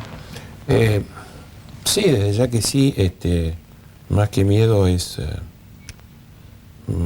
un estado de indignación parecido al de Ricardo y al de María Cristina. Yo quería destacar algo que tiene que ver, porque en realidad, en definitiva, estamos hablando de si Chabán se queda en prisión o sale de prisión como fruto de una actitud de él y no como resultado de una decisión judicial justa. Y lo que quería destacar... Es como si él se hubiera metido preso. Claro, arrésteme, sargento, y póngame cadenas. Este es el Poder Judicial argentino. Yo quería destacar algo de lo que decía Ricardo. Ricardo, que rompió vidrios, también, fíjense el grado al que nos llevan. Antes de romper vidrios, estuvo en la legislatura, habló con diputados que votaron en contra de la interpelación Ibarra. Le llegó a pedir disculpas por un improperio a una diputada que es, digamos, la imagen del ibarrismo. Le pidió disculpas al policía al que agredió. Estos son los padres. Ahora, ¿por qué los padres que tienen este alto grado de civilidad que tenemos? Este alto grado de civilidad que nos permite estar en la legislatura mirando a los ojos a Ibarra y no sacando un revólver ni matándolo. Y después explico por qué personalizan Ibarra, pero es la imagen. O estando como hemos estado cuando nos notifican del procesamiento delante de los procesados. ¿Por qué se rompe un vidrio? Esto tiene que ver con una resolución judicial, que yo quería mencionarla porque hoy, este fin de semana se está hablando de esto, pero no se está hablando de la resolución. Incluso se está presentando el tema como un debate entre garantismo y no garantismo. Y nada más alejado de los padres que un debate respecto del garantismo. Porque por lo demás esta resolución no es una resolución garantista. tiene un discurso garantista, los 2 votos de mayoría, en sus primeras 3 hojas. Pero el fundamento son 2. El primer fundamento es que Chabán, cuando fue habido, no estaba prófugo. ¿Y cuál es el fundamento? Que no hubo una orden formal de captura. Juega con un tema semántico, que doctor, usted es abogado, sabrá. Cuando los abogados jugamos con la semántica es porque no tenemos razón. Es un sofisma. Exactamente, son es una resolución típicamente sofística. ¿Y qué ocurrió? Todos recordarán, porque todos habrán visto televisión mientras nosotros estábamos paseando por la morgue, que hasta el día primero todos los medios decían que Chabán estaba prófugo. Y de hecho Chabán salió de Cromañón cuando ella estaba ahí adentro, miró y dijo, y disculpe la audiencia, jódanse. Se ocupó de que se vaciase la caja. ¿Vos lo escuchaste? Está en la causa. Hablé con gente inclusive que lo pudo escuchar más de cerca. Esa fue su actitud. Se fue en el medio y cuando salió ya había cadáveres en las veredas. Se fue, no se fue a su domicilio, se fue a otro domicilio. Y los jueces dicen que él no tenía una orden de captura, sino que se había ordenado su individualización para ser arrestado y en tal carácter, junto a los preventores que lo ubicaron en el domicilio de la calle Salta, concurrió a la comisaría séptima. Lo primero que dice este fallo, o sea, la imagen de alguien que se somete a la acción de la justicia. Primer tema. O sea, teníamos un prófugo, pero este no es un prófugo. Yo quiero hacer una comparación. Estos mismos jueces seguramente, cuando alguien atropella a alguien en la calle con un auto y sigue la marcha, a ese señor sí le van a decir prófugo. A este le dicen arrestado. El segundo fundamento, y último, porque no hay más fundamentos, es que las circunstancias personales de Chabán no dan lugar a que se presuma que en el futuro se fugue. Y dicen, discúlpeme que lo voy a leer, pero creo que no tiene desperdicio. Estas circunstancias corroboran a su vez la versión brindada por el imputado acerca de su actitud en los momentos posteriores al hecho. Están hablando de cuando mantuvieron una reunión con él el viernes pasado. Dice, hablan de una persona desbordada por lo acontecido, humana y profesionalmente, y aunque consciente de algunas muertes, sin una clara dimensión de la magnitud de la tragedia y de los efectos mediáticos y sociales que se habrían de desencadenar sobre su persona. En la causa, en Fojas 1620, más o menos el cuerpo 10 de la causa, está el informe psicológico que se le hizo cuando se lo detuvo. El informe psicológico sobre Chabán dice, es mucho más largo, pero destaco algunas partes. Dice, todo pareciera indicar que tiene por el momento una comprensión meramente intelectual de la situación que vivió y que está viviendo. Desde el punto de vista emocional, lo significativo es que no aparece ningún tipo de afecto. Chabán gesticula mucho, pero el discurso es absolutamente monocorde desde el punto de vista afectivo. Da a entender que no muy fácilmente puede expresar sus sentimientos. Y luego el informe dice, no hay indicadores manifiestos de culpa o remordimiento. Presuntivamente, entonces, es una personalidad esquizoide. Esta imagen se contrapone con el ser emocional, emotivo, que hay en el medio. En el medio hay, también está en la causa, los antecedentes personales de Chabán. Chabán tiene formación de actor. ¿Qué hizo? Una actuación. Ahora, estos son los dos únicos fundamentos del fallo. Ahora, perdóname, doctor Iglesias, pero usted está describiendo un monstruo. Yo no. Perdón, esto está firmado por el licenciado Ricardo. Es la descripción de un monstruo. Correcto, pero para la Cámara, este señor ni siquiera es alguien que se fugó en el momento del hecho, ni alguien que se vaya a fugar. Y lo más grave, y esta es la reacción de la sociedad este fin de semana, es que este señor tiene el physique du rôle del fugador. Porque este señor rompió fajas de clausura delante de los medios. Este señor explotaba el establecimiento sin figurar a su nombre. Él no es nadie. Este señor utilizaba sociedades offshore. Este señor tenía todo su personal en negro. Ahora este señor, para esta sala, o mejor dicho, para los dos jueces que concurren a votar la mayoría, es alguien que se somete voluntariamente a la justicia. Esto es un fallo que se acerca al prevaricato. A mí me gustaría preguntarle, yo pensaba, Florentina, ¿cuántos años tenés? 23. probablemente a los 23 uno no deba enfrentarse a la tragedia por la que pasó y a la maquinaria esta de la justicia. ¿Qué sentís escuchando esto, viendo lo que pasó? En primer lugar, vos me decís mi edad, ¿no? Yo tengo 23. Hay chicos que tienen 15, 16, 18. Yo estoy relativamente preparada, ¿no?, para pasar por esta situación, por circunstancias de mi vida y porque soy mayor de edad, por empezar. Hay chicos que son chicos, adolescentes, que iban a divertirse y nada más, sin tener que tener ningún tipo de responsabilidad para nada sobre el lugar al que van o cómo va a ser el lugar, si va a haber seguridad. Ellos pagan una entrada para divertirse y punto.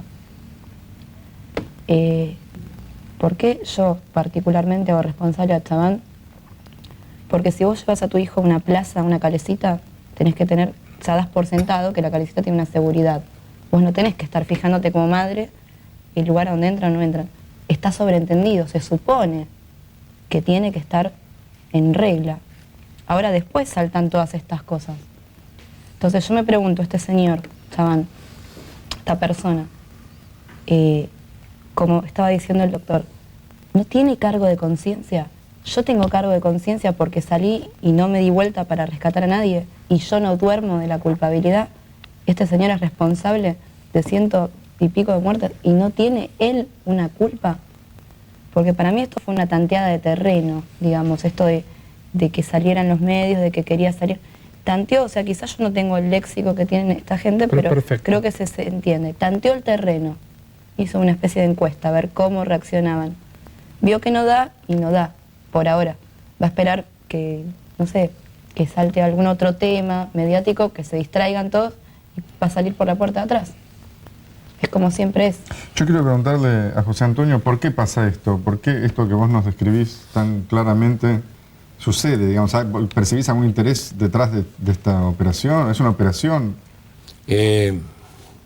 Yo antes de leer el fallo, que yo lo leí recién el viernes a la noche, tenía el margen de la duda respecto a la posición garantista del doctor Brusone y de la doctora Regori. Después de haber leído el fallo, como nos pasa a muchos argentinos, pienso mal. Porque pensando mal habitualmente no nos equivocamos en la Argentina. ¿Qué pensás entonces? Y esto puede tener varias lecturas. La primera de ellas es asegurarle a los funcionarios que vienen, porque claro, en la causa vienen procesamientos más graves que los que ha habido, más graves con riesgo de prisión para funcionarios, asegurarle solamente un procesamiento y no el impacto político de una prisión. Esta puede ser una variante. Hoy leía en los diarios que acá hay una gran jugada, por eso quiero sacarlo del tema del garantismo, no el garantismo, una gran jugada como para derrotar definitivamente el garantismo. No. Y yo no puedo creer, no puedo entender que con estos dos fundamentos jueces sensatos se hayan equivocado. Acá hay algo más. No sé todavía qué. Por eso yo dije, esto roza el prevaricato y lo quiero analizar. Este no es un fallo emitido con seriedad. Este es un fallo sofístico, hecho forzando la realidad para que dé el modelo. Forzando la realidad para que encaje en el discurso garantista del comienzo. Entonces, yo lo que creo, y en esta causa, como en esta causa, está apuntado todo el gobierno de la ciudad. Absolutamente todo el gobierno de la ciudad, ya sea a través de esta causa, a través de la de abandono de personas o a través de la asociación ilícita. Es probable que haya operaciones, es natural que haya operaciones. Estamos en la Argentina, es natural que las haya. Y son operaciones que se nos van a escapar a nosotros, que yo soy papá y abogado, pero no soy... De alguna manera yo voy a decir lo que todos están pensando en este momento, ¿no? La palabra corrupción sobrevuela el caso de Cromañón, porque está la corrupción de funcionarios que miraron para otro lado cuando el local no estaba en condiciones. Está este fallo que el doctor Iglesias dice que es incomprensible.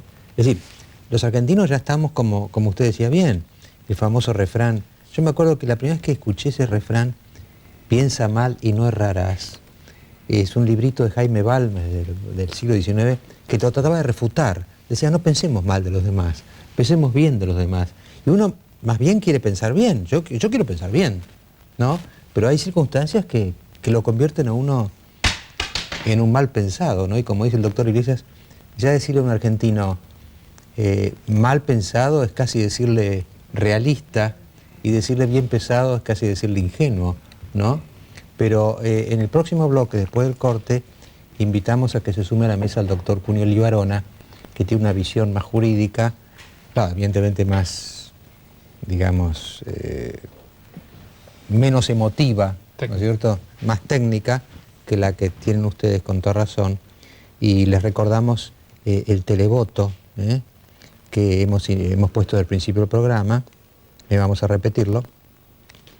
Si usted piensa que la liberación de María Julia Alzogaray fue una decisión estrictamente judicial, llame sin costo al 4110-4181. Si usted cree que la liberación de María Julia Alzogaray fue una decisión política, llame sin costo al 4110-4182. Volvemos después del corte.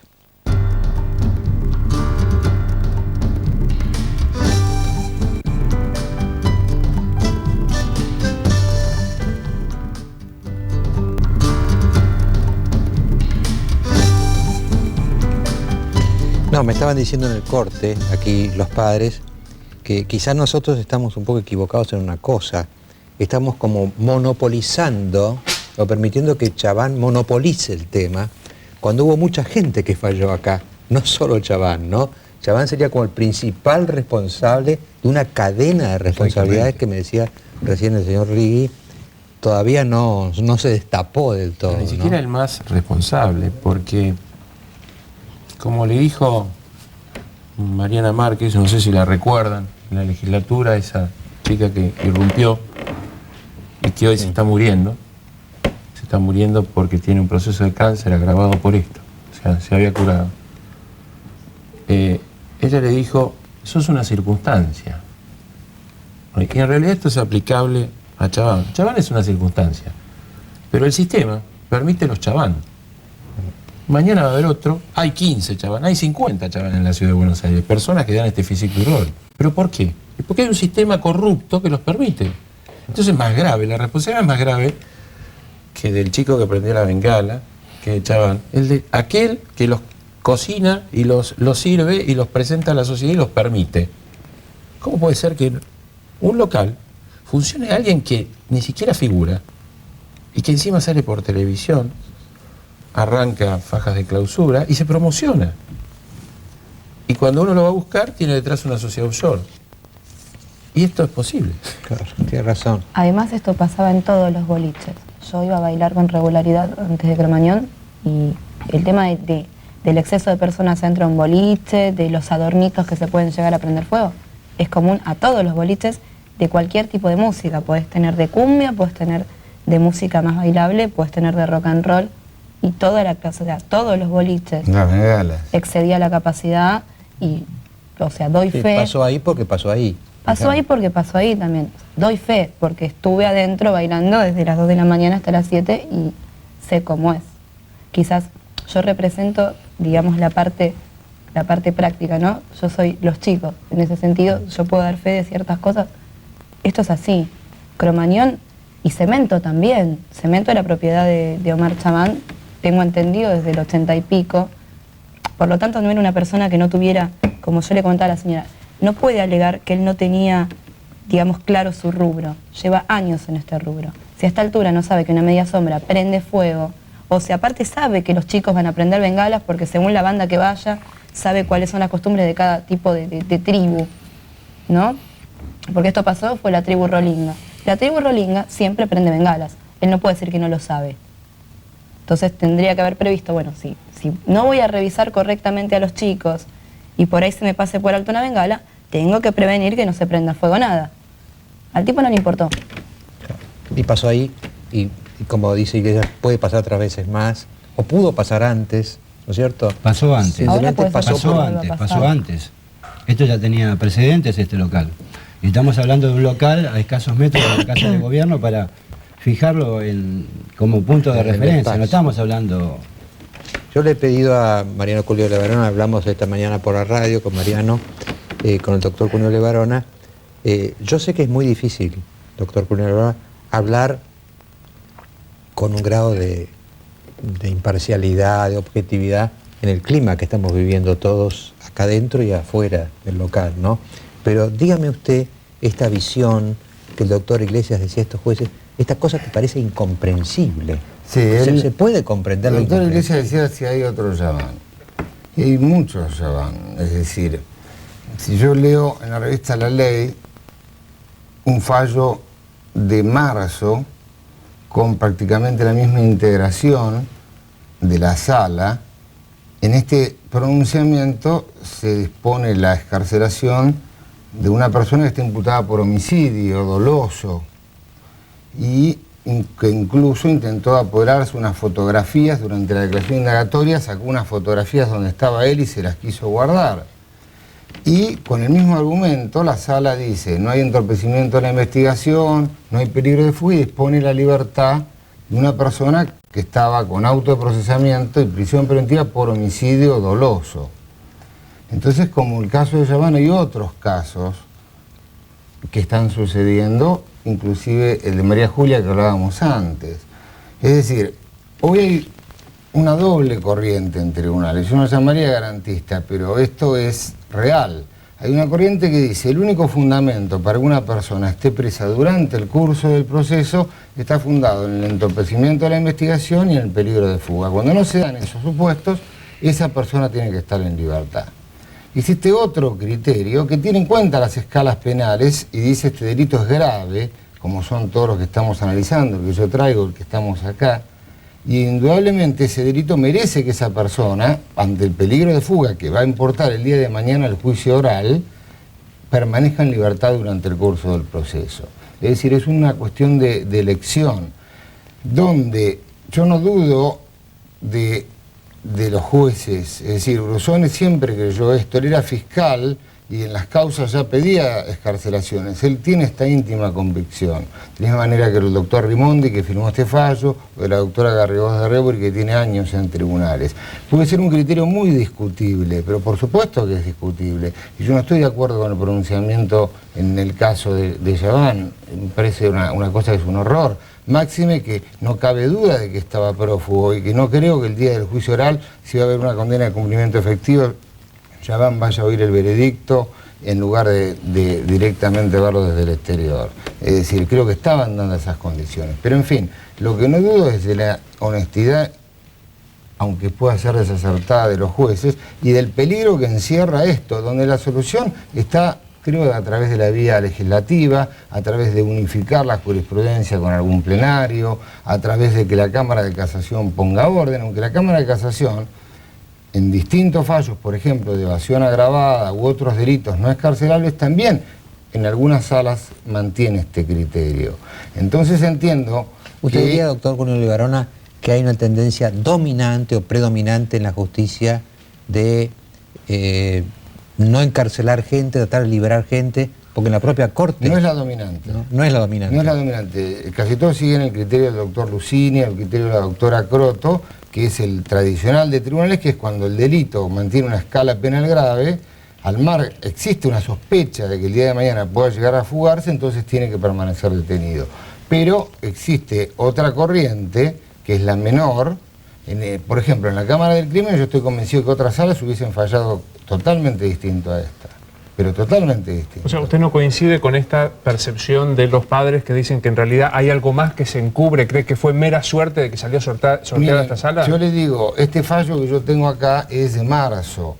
Y antes hubo un fallo por asociación ilícita de la misma integración con algún otro juez del 10 de noviembre del 2003, que fue el fallo más comentado, que es Barbará. Es decir, hace un mes nosotros con un grupo de amigos de tribunales nos preguntábamos si les toca el caso de Yaván a estos jueces, ¿qué van a fallar? ¿Se van a animar a mantener este criterio que ellos tienen de que todos en libertad? Todos los jueces estaban en contra. Ahora, a mí me decía... Y yo les decía, acuérdense que si les toca, lo van a dejar. Es que hay un error, perdóneme. Hay un error en el concepto de la justicia. No puede ser que usted como profesional, como abogado, depende del juez que tiene enfrente, va a actuar. Eso es terrible. Bueno, ese es un error de la justicia. Porque la justicia no es exacta. Hay un error, mira, hay un error y yo estoy muy envenenado con eso. Porque no se puede hablar de jueces esto, jueces lo otro. La justicia es única. Y hay un error. No es así. Y yo creo que desde la misma facultad, con los libros, con el mismo libro, toman a veces dictamen de 180 grados. Y eso está mal acá en Argentina y en cualquier Pero país del mundo. fíjese que la Entonces yo suerte creo que la justicia tiene que rever A mí me llaman las desde adentro personas presas. para que realmente se haga justicia como debe ser. bien, Y está la muy bien lo justicia, que decimos todos. perdóneme doctor, la justicia debe ser igual para todos los ciudadanos. Y no actúa así. El que tiene dinero sale y el que no se queda en la cárcel. Entonces se tiene que terminar y la Corte Suprema, a quien le corresponde, debe tomar una actitud para que de una vez por todas en Argentina se haga lo que se tiene que hacer. Tanto sea en la política, en el Poder Ejecutivo, en el Legislativo y en el Judicial, Estamos como todos de independiente. acuerdo, todos de acuerdo. Fíjese Bueno, cómo entonces la no se puede hablar de libertad- jueces garantistas, del juez esto, juez del otro. Fíjese La justicia usted es única. cómo depende La de justicia es qué única. sala le toca, depende Claro, de eso mismo. lo no puede ser que así. dice Cuño acá es terrible, como lo dijo esta mañana también. Es un bolillero. Hay 4 salas que son duras, hay 2 salas que son blandas, ¿no es cierto? En esa Pero, cámara. y le digo más, Entonces, ¿cómo yo le usted tira la explico bolilla, ahora le toca la dura, sigue a la preso. persona Le está toca la detenida por blanda. un delito menor, que a mí me llaman por teléfono y me dice, ¿por qué estoy preso? Y yo tengo un delito mucho menor a todos estos. Que este señor está imputado por homicidio doloso, claramente, mató a una persona con un revólver, se van. ¿Y por qué yo sigo preso? Y porque usted tuvo mala suerte en el bolillero. Es de terror. Entonces, ¿cómo le explica? Hay un agravante, además de la repercusión que tiene este fallo en la Por eso población. te digo yo que tiene que haber uniformidad. Pero además de la repercusión que tiene este fallo en la población carcelaria, porque es el caso ese y de todos los que están adentro por una serie reiterada de robos. Además de eso, estos jueces están fallando aplicando un artículo que dice otra cosa, porque la ley dice otra cosa. Cuando uno va al código, dice lo que dice la posición tradicional. Incluso en este fallo hay un esfuerzo por decir que ese artículo ha tenido una interpretación inconstitucional. Y en realidad, yo lo que veo en este fallo es en la primera parte, ¿no? En los 2 fundamentos pobrísimos, es un claro ejercicio de la función del legislador por el juez. Claro. Porque no se justifica estas 2 posiciones. En realidad lo que hay que hacer es o cambiar el artículo. O aplicarlo. O aplicarlo. Pero el juez que no le gusta el artículo hace un esfuerzo sofístico. En la primera fundamentación, no pueden convivir con este artículo los garantistas y los no garantistas. El código es muy claro. El código dice lo que decía Mariano al comienzo. No dice esto otro. El código habla, en exhibición de prisión, al cual remite el siguiente, del monto de la pena y las posibilidades de condena condicional. Habla de eso. Como una pauta al monto de la pena, de que el día de mañana, al llegar al juicio, si va a ser una pena de cumplimiento efectivo, se sospecha de que esa persona se va a fugar. Ese es el criterio tradicional, es el criterio de los más. Además, cuanto más grave la pena, más claro, probable que se fugue, obviamente. Efectivamente. Bueno, desgraciadamente la hora, yo no crean ustedes que me he propuesto convertirlos en noctámbulos, ¿no? Pero el horario de mi programa ahora es ese. Les agradezco muchísimo esta participación a todos ustedes. Y nos queda todavía para el próximo bloque el cierre del televoto, nos quedan las conclusiones de mis colegas y mías sobre todo este tema. Y tenemos una yapa. Vamos a mantener el misterio de la yapa hasta el final. Vamos a recordar el televoto por última vez porque es el último corte del programa. Si usted piensa que la liberación de María Julia Alzogaray fue una decisión estrictamente judicial, llame sin costo al 4110-4181. Si usted cree que la liberación de María Julia Alzogaray fue una decisión política, llame sin costo al 4110-4182. Muchísimas gracias a todos por su testimonio y enseguida volvemos.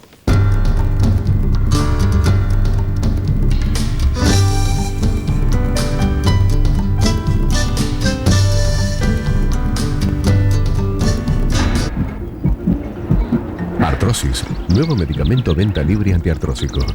3 cápsulas por día de Glucotrin brindan la dosis diaria recomendada por los médicos que ayuda a restablecer los cartílagos y lubricar las articulaciones. Glucotrin, salud para las articulaciones. La producción de este programa se traslada con Radio Remis Real.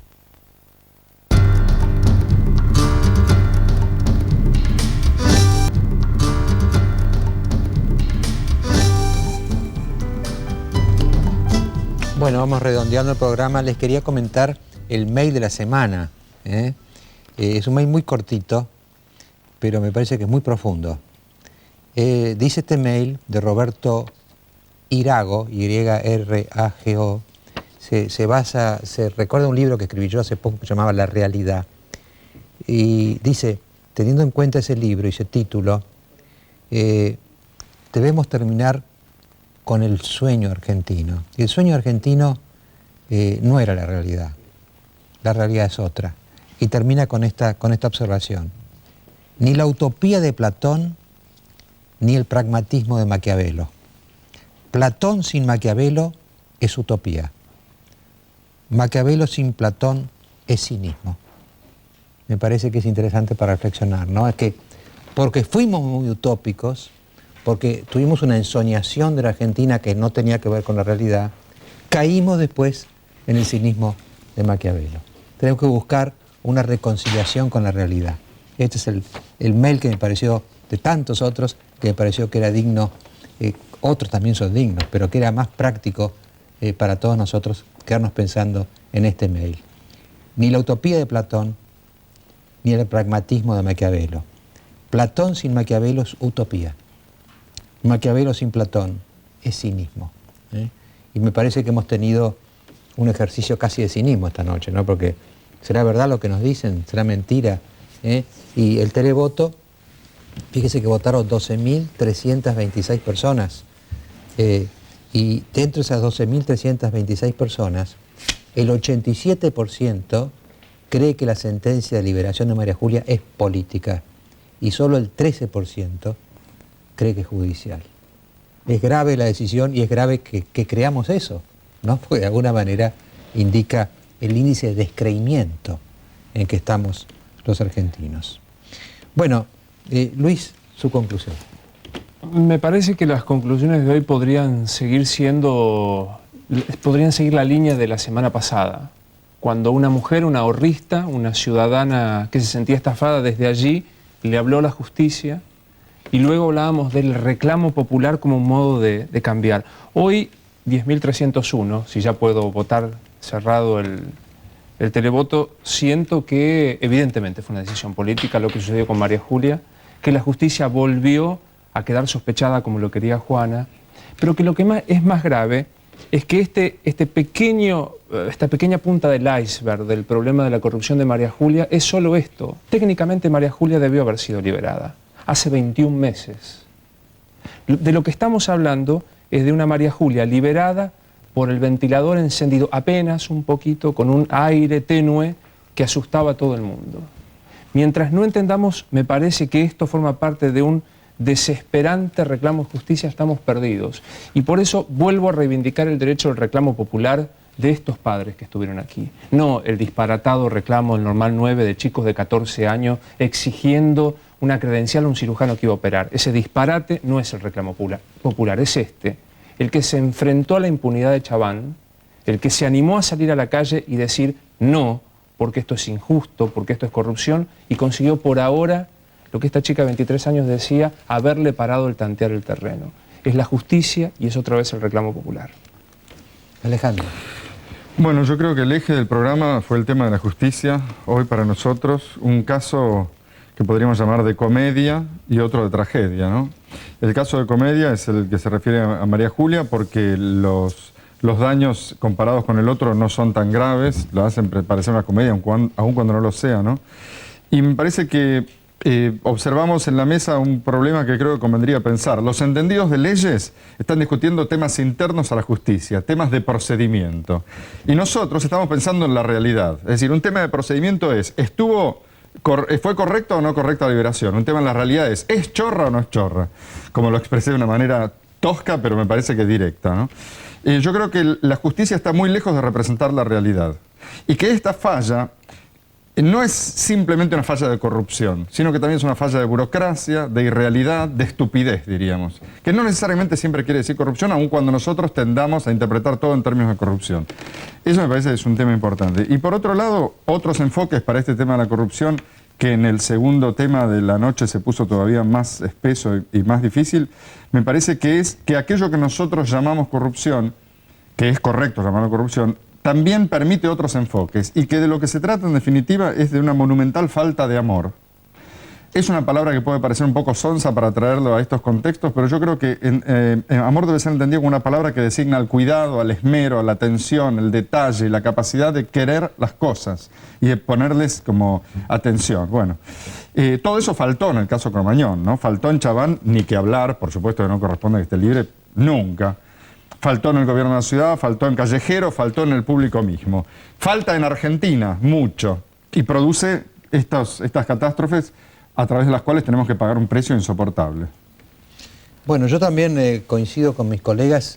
A mí me dio, ya que estábamos hablando de los miedos, porque todo el programa fue con miedos, tengo otro miedo para completar este programa de hoy. Yo lo que siento es que se está produciendo un distanciamiento entre el núcleo del Estado y la sociedad, ¿no? Tanto en el caso de María Julia como en el caso de Chabán, de un lado los políticos siguen haciendo de las suyas, hacen sus arreglos, sus compromisos, sus contratos, hablan un lenguaje, se contradicen, cambian, van con el viento como las veletas, y los jueces a su vez, como dice Alejandro, están metidos en sus papeles, en sus normas, en sus procedimientos, discusiones teóricas, ¿no es cierto? Entonces, mientras ellos en el escenario bailan al compás de estos conceptos, la gente está en otra cosa. Yo lo que siento es que la sociedad argentina está como, digamos, el núcleo dirigente de la sociedad, sea político o judicial, y la sociedad se van distanciando como dos asteroides que marchan en dirección contraria. Y este distanciamiento es peligroso. La indignación de la gente contra la corrupción, que es lo que está detrás de toda esta discusión de María Julia, no encuentra satisfacción en los dirigentes políticos. Es como si no existiera esa indignación. Y la indignación de los padres, mucho más trágica, como decía Alejandro, tampoco encuentra respuesta en los volúmenes y volúmenes de expedientes que terminan ofreciéndole la libertad de Chabán, libertad que Chabán rechaza porque tiene miedo, ¿no? Entonces, ojo con el distanciamiento. Me parece que estamos poniéndonos cada vez más lejos, o dos realidades que se alejan cada vez más entre ellas.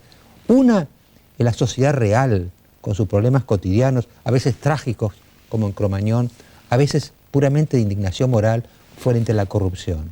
Y otro asteroide, la burocracia política y judicial, que sigue encerrada en su mundo, sin darse cuenta que está cada vez más lejos de la tierra, digamos, ¿no? Y como único ejemplo de esto, que también me llamó la atención, como estamos metidos en nuestra propia salsa, los argentinos, nos damos cuenta del efecto que hace afuera. Fíjense que la Corte Suprema, en esta tendencia, algunos llaman garantista, otros abolicionista, no quiere que haya gente presa. Esta actitud de la Corte en general ha terminado en la liberación o la denegatoria de extradición de un tremendo terrorista vasco al que reclama la justicia española. Y entonces, afuera dicen, pero ¿qué pasa en ese país? Que un terrorista, autor de muchos crímenes y muertes, es liberado por la justicia argentina, cuando es reclamado por la justicia española, donde ocurrió algo como Atocha hace poco, ¿no? Es decir, nuestra disociación escandaliza afuera, porque no entienden cómo puede esta sociedad manejarse como se está manejando. Bueno, la yapa que les había prometido yo dura apenas muy poquitos minutos y es prácticamente el acto final del programa antes de que nos despidamos. Hoy estuve con Manuel Fraga Iribarne, presidente de Galicia, que va a nuevas elecciones, por quinta vez va a ser reelegido en Galicia. Vino acá a buscar votos, porque hay 90.000 gallegos en la Argentina que votan allá, ¿no? Y es un hombre de una experiencia enorme, de una capacidad de comprensión.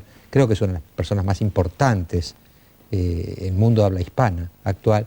Y le hicimos varias preguntas que contestó muy rápidamente y que yo les ofrezco como yapa de este programa, pidiéndole que demoren 5 minutos más el fin del día.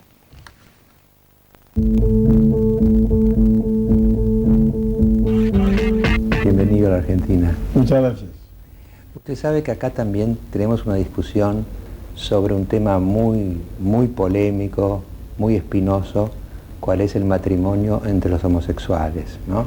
Aquí no se ha llegado a lo que llegó recientemente España, pero nos llegan noticias de que en España algunos alcaldes, por ejemplo, hacen objeción de conciencia y se niegan a casar a homosexuales según la nueva ley que aprobó el gobierno de Rodríguez Zapatero. ¿Cuál es su posición en esta materia? Mi posición es que, igual que fue en su día un grave error el perseguirlos, por un momento que fueron perseguidos por pecado contra la natura, etcétera, y les obligó, como se dijo, a meterse en el armario y ocultarse, etcétera. Creo que es un error ahora este movimiento llamado del orgullo gay, porque si ellos tienen una diferencia, una anomalía, yo no la exhibiría tampoco, ni presumiría de ella. Bueno, y ahí empieza la cuestión, porque en definitiva ellos quieren igualdad para que esas uniones de hecho se llamen matrimonios. Yo estoy de acuerdo en que si tienen una estabilidad se les reconozcan ciertos derechos jurídicos, pero llamar matrimonio a donde no hay madre, matrem munens, es el origen de la palabra matrimonio, evidentemente eso no es normal. Y ahí está la diferencia, porque hoy nadie objetaría. El rey sabio, que hace el mejor código de la historia de España, las famosas 7 partidas, regula con gran sentido común en un momento de unión plena de la Iglesia y el Estado hasta las barraganías de los clérigos. Si una muchacha convivía con un clérigo, pues adquiría ciertos derechos. Ahora, eso no se llamaba matrimonio, era una barraganía, es decir, era una moza que estaba reunida con un señor. Hasta ahí llegaba la sabiduría y también la prudencia. En este momento se han empeñado en llamar matrimonio lo que no lo es, y algunos alcaldes dicen, yo no hago ese tipo de matrimonio civil. Obviamente el religioso no se puede hacer. La Iglesia se ha pronunciado en el mismo sentido, pero la objeción de conciencia quiere decir que no impide que el matrimonio se realice, y siempre habrá algún concejal de uno de los grupos minoritarios dispuesto a hacerlo, y habrá ayuntamientos donde el alcalde de la mayoría no sea nuestro. El nuestro, desde luego, en principio, yo creo que no le va a gustar tener que hacer un matrimonio de ese tipo, porque no es un matrimonio, es otra cosa.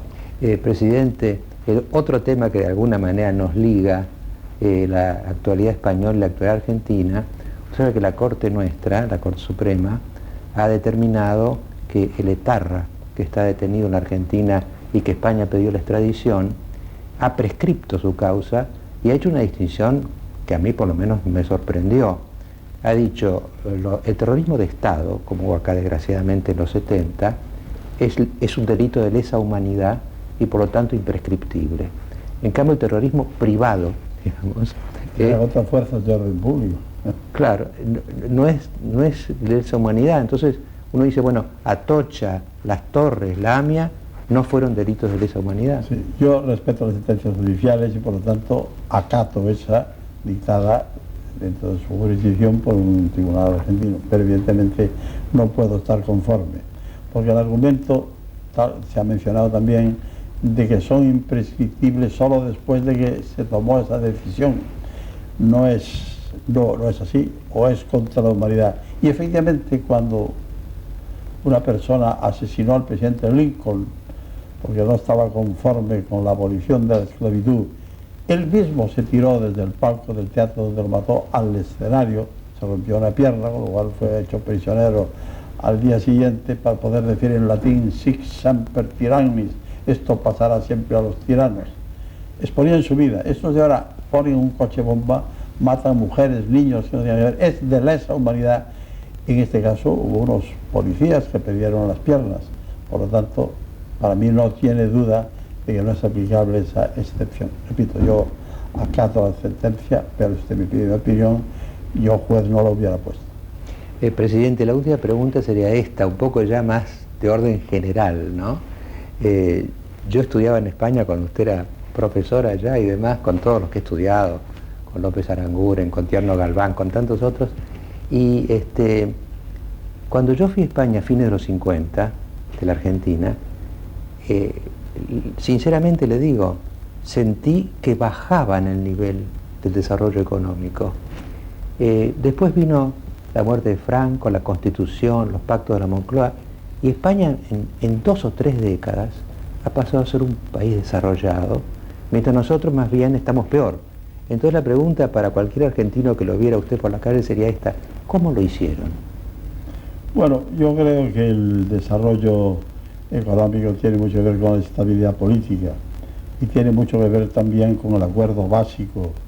Es decir, usted no puede tener desarrollo económico con piqueteros en la calle todos los días, esto es evidente, no es de prever. Allí se dio un paso importante, que fue salvar la transición, allí hubo un acuerdo básico en que yo pude presentar en una conferencia en un club de ideas más bien de centro derecha como el Club Siglo XXI a Santiago Carrillo, diciendo que usted es un orador comunista, pero le vamos a escuchar. Y efectivamente, en lograr ese acuerdo básico que permitió la paz civil, yo creo que ha sido fundamental. Es verdad que nosotros tuvimos la gran ventaja de una institución arbitral como la monarquía, porque yo tengo un gran respeto por la República, pero allí se ha hecho el experimento 2 veces y no ha funcionado bien. Y en cambio la monarquía ha actuado siempre con un gran sentido arbitral y componedor. Y en esto tenemos la suerte, además, de que nos tocó un gran rey, una gran reina, y ahora mismo que hay un gran príncipe de Asturias que será el futuro heredero. Pero en definitiva, lo esencial es establecer un sistema de paz civil, de ley clara, de jurisdicción independiente y competente, y después de eso la iniciativa actúa. Sí, como decía De Gaulle, la economía va, ¿no? Sí. Está todo en su lugar. Francia es un país naturalmente rico, más rico que nosotros, pero Argentina es un país inmensamente rico y tiene todos los recursos y todas las posibilidades. Presidente, muchas gracias y buena estadía. Muchas gracias. Que nos volvamos a ver. Así, pues, así será.